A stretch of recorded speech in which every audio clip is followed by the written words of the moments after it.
A prosecutor in Idaho has sent out a search warrant for a 9-year-old boy who is accused of stealing a pack of gum from a convenience store. Now, we don't know the identity of the boy because he's 9 years old, and usually we don't have the identity of minors, but apparently he allegedly stole a pack of gum, and the store owner decided to prosecute. The boy apparently comes from a poorer family, so they didn't have the ability to show up to the court date, not once but twice.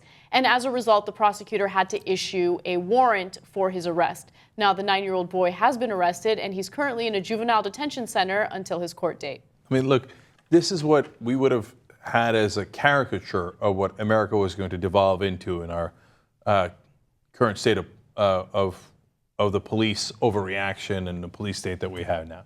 I understand why the process unfolded as it did. But that's why you don't... Look, in the old days, you would have brought his parents in, right? I know, we don't live in a village anymore. We don't live in the small towns. It's not Mayberry anymore. But you'd have brought his parents in, and his parents would have, punished him, maybe given him, I was going to say detention. I don't know if you get detention at home, taking away his TV. Right. I'm old school. Nowadays, you take away the iPad and stuff. But you're going to arrest a 9-year-old for stealing gum, and then he's too poor to show up, and next thing you know, at some point in the process, somebody should have said, if I'm the judge, oh, this is over a pack of gum? Yeah. Case dismissed. Let's move on. Let it go. He's 9 years old, and he's in a juvenile detention center right now. Look, when I was a kid, and my mom would take me to the grocery store with her, sometimes I would steal a candy bar, right? Because I was a kid, I didn't know what I was doing, right? I didn't understand what money was. I didn't understand that you had to pay for things. I just saw like this big display of candy by the cash register, and I just took one, right?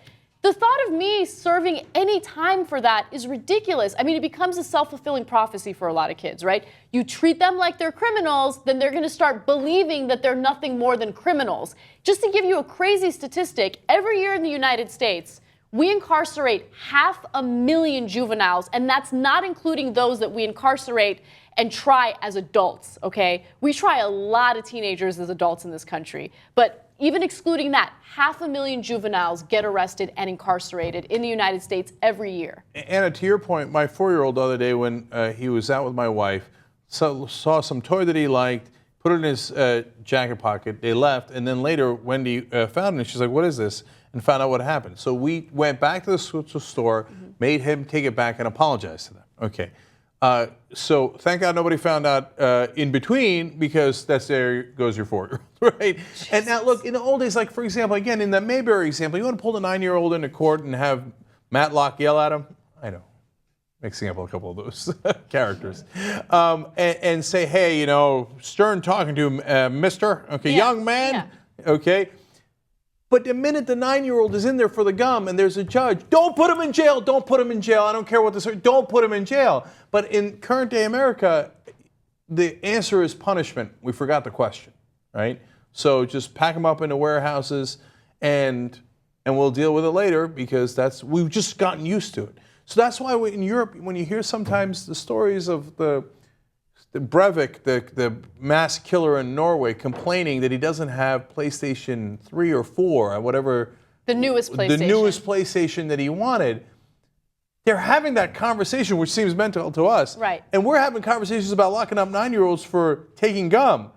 I don't know who's crazier, but my guess is it's us. No, but what I also find interesting about this story is, okay, the prosecutor issuing the warrant for his arrest is one thing. But part of the reason why it got to that point was because the store clerk was the one who wanted to prosecute. You're a store clerk who's trying to prosecute a 9-year-old who stole a pack of gum. Like, I understand that you're annoyed by it, you might be upset by it.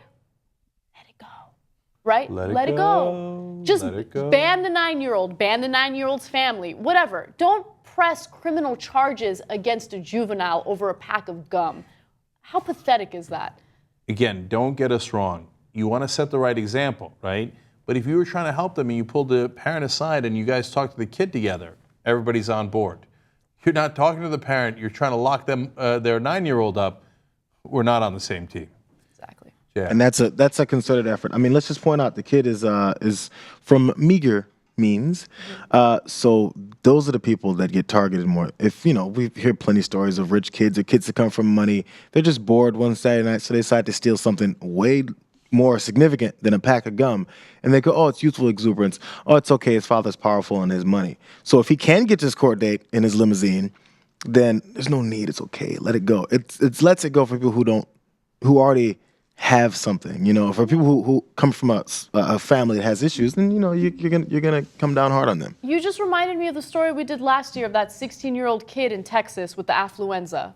Right? Exactly what I was going to say. 16-year-old teenager goes into a Walmart, steals liquor, goes for a joyride in a car while he's drunk, okay? Crashes, kills people, you know, completely paralyzes one of his friends, severely injures another one of his friends. No jail time. No jail time for that guy. But a 9-year-old who steals a pack of gum is in a juvenile detention center right now? One has money, the other doesn't. It's amazing. I mean, the affluenza case was so outrageous because they said since he's rich, he can't understand the consequences of his decisions, hence we're going to let him go.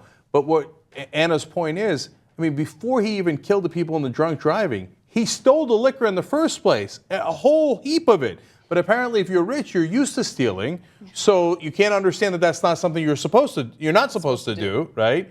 But if you're poor, you should understand that you don't deserve anything. So you're not allowed to steal, and we're going to show you the consequences by locking your 9-year-old up.